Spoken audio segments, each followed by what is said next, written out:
Salut à tous et à toutes, c'est Lumanoïville. Aujourd'hui, on se retrouve pour la critique analyse de l'épisode 792. C'est parti!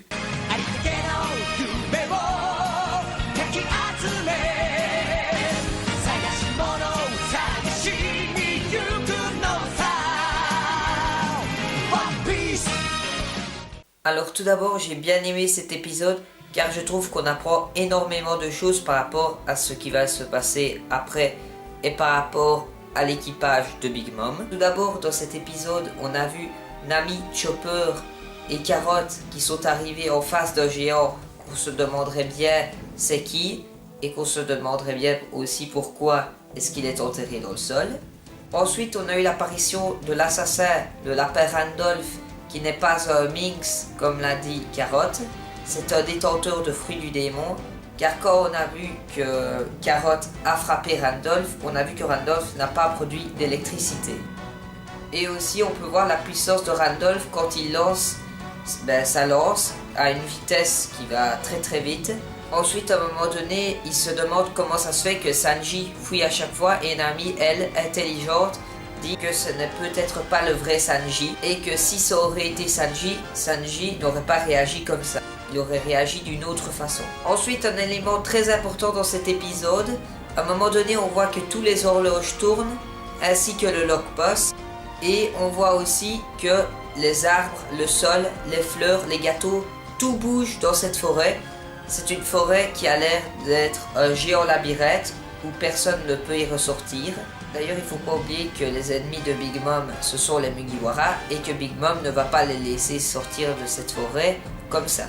Ensuite, un élément très important dans cet épisode, on voit enfin Sanji, après un petit temps qu'on l'avait plus vu, où il est avec sa famille, les Vinsmoke, et on voit un flashback de lui quand il était petit, avec des gens derrière lui qui ont l'air d'être ses frères, où il a l'air d'être maltraité. Et d'ailleurs, après, on voit que Yunji le traîne de faiblard et ils vont même jusqu'à se combattre. D'ailleurs, dans le prochain épisode, on peut voir que Sanji va se battre contre son père, ce qui promet un super combat. Ensuite, on peut voir que Nami, Chopper, Carotte et le faux Luffy, qu'on voit carrément avec sa fausse cicatrice, essayent de s'enfuir, mais à chaque fois ils reviennent au même endroit car, comme vous le savez, les arbres, les fleurs et tout ça se déplacent. Et aussi un moment qui était pas mal, c'est le moment où le faux Luffy attrape Nami et il a la voix de Brûlé. Donc on pourrait croire que Brûlé, c'est celle qui possède le fruit du miroir qui permettrait de diviser un individu en plusieurs parties, comme Luffy et Sanji. Ce qui pourrait être un fruit du démon pas mal, car elle pourrait diviser de grands personnages très forts et pourrait les utiliser pour faire une guerre. D'ailleurs, par rapport à Brûlé, on voit qu'elle était très très bien dessinée, avec sa cicatrice sur son visage, qui est une femme monstrueuse, et qui montre un peu aussi l'horreur de l'équipage de Big Mom. Et les bonnes musiques de fond, qui correspondaient bien aux événements. Donc pour finir cet épisode, on va se demander qu'est-ce qui pourrait arriver Carotte dans le prochain épisode, car Brûlé a l'air d'être une personne puissante. En tout cas, on espère que Luffy va pouvoir venir les aider. Et quelque chose qui va être bien aussi à voir, c'est le combat entre Sanji et son père. Ils ne se sont plus vus depuis des années. On va aussi peut-être apprendre du passé sur Sanji. Avant de vous quitter, j'ai encore une dernière chose à vous dire. Donc comme vous le savez, je fais aussi des vidéos avec des amis sur une autre chaîne YouTube. Comme vous pouvez le voir ici, il y a le t-shirt de la chaîne. Donc moi je suis ici et les deux autres sont ici.